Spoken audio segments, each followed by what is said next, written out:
some poets are really gifted and they have historical context and they're able to draw upon so much imagery from the past. I don't write that way. I'm a people's poet. My images are stark, right in front of you. They're based in personal experience and the experiences of others around me. One of the things I've discovered is that there's something pretty interesting about being around people who have accumulated years of wisdom. And today you're going to meet an author whose poetry will provoke and engross you. Let's ignite your imagination. The curated chapter,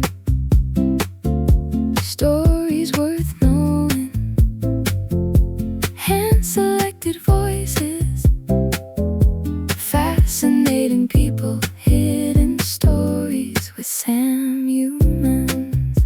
Now, I'm not retired yet, but I've reached the point where it doesn't bother me to look in the rearview mirror once in a while.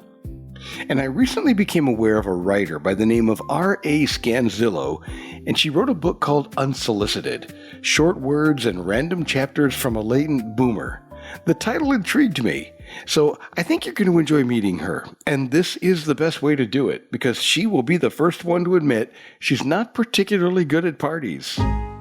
Well, I write first out of the chute because I'm a social disaster. I'm the cringe at every party, and I'm the one that, observes the people around me and then goes home and writes about the experiences. And this started at a really young age.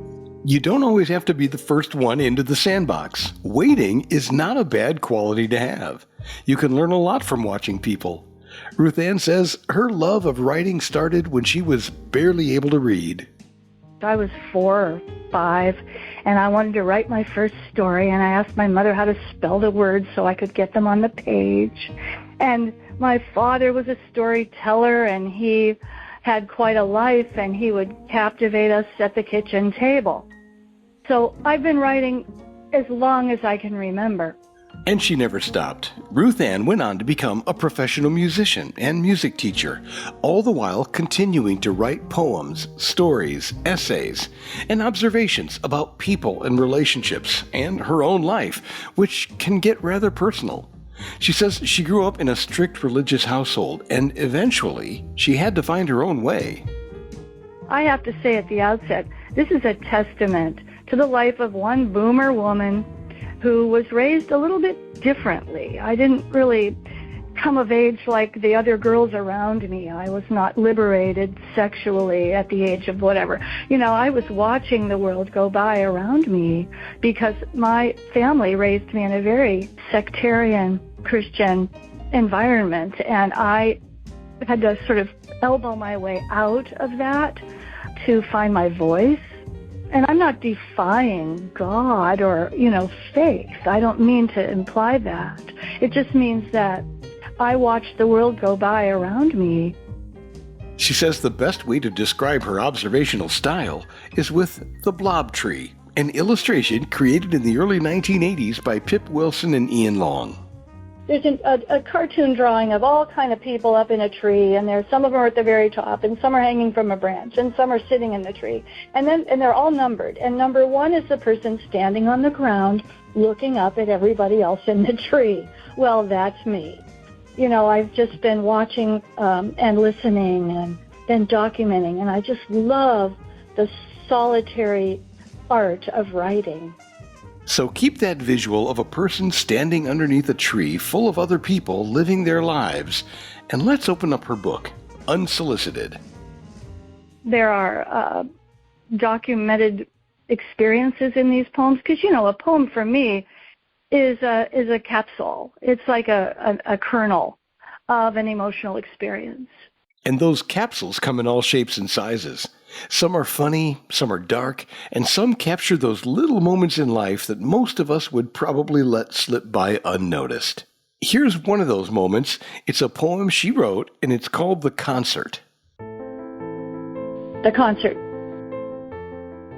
On a mahogany lacquered spinet, against the back wall of an empty rear lobby at the college dormitory in July, the large-shouldered blonde with upturned tufts of fading hair plays the Revolutionary War prelude for her 3-year-old daughter, who sits, just like her brother, watching his father gut a fish. Here's another fun one for you. The anesthesiologist. Bow tie underneath a grin, peeking out as he looks in to greet the body waiting for his recipe for making sleep. The anesthesiologist keeps a special secret list of pills to feed the patient who, hallucinating mucus plugs, devouring microscopic bugs, decides that he is just a... Have you ever been anesthetized? When they're asking you to tell you your name and address, and then all of a sudden out you go. So this is kind of a little capsule of what it feels like to go under general anesthetic. She has a great way of looking at things, but when you examine the world, you get a little bit of everything, not just the fun stuff. She says some of her poems look at issues that are pretty serious.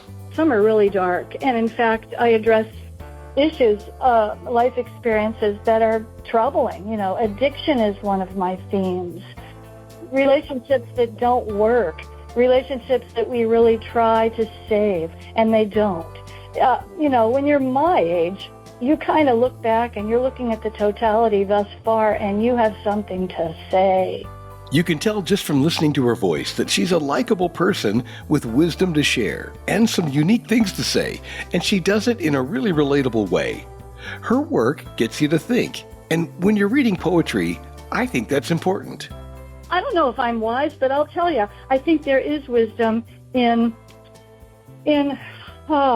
testifying, because we need to share. The familiarity factor is huge. The world right now, totally unpredictable. We don't know what's going to happen tomorrow or tonight or wherever we go. If I can reach a reader who needs to identify with something, who can say, oh, I know that person, or I've been there, I've felt this has been my experience, then that familiarity is comforting. I agree, and it's one of the things that drew me to her and her book, Unsolicited. At some point, you have enough life behind you to look back at the totality of it all.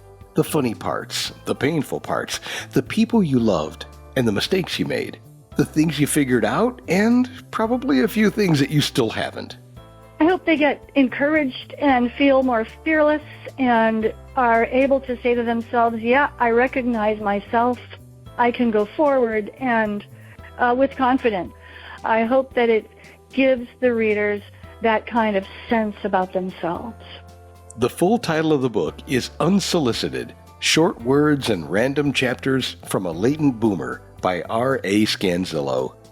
Poems, stories, and observations gathered over a lifetime by somebody who spent a lot of time not only watching the rest of us, but paying attention and taking notes.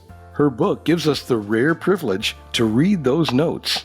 Unsolicited is available now at Amazon.com or wherever you like to buy books online, and her website is rascanzillo.com.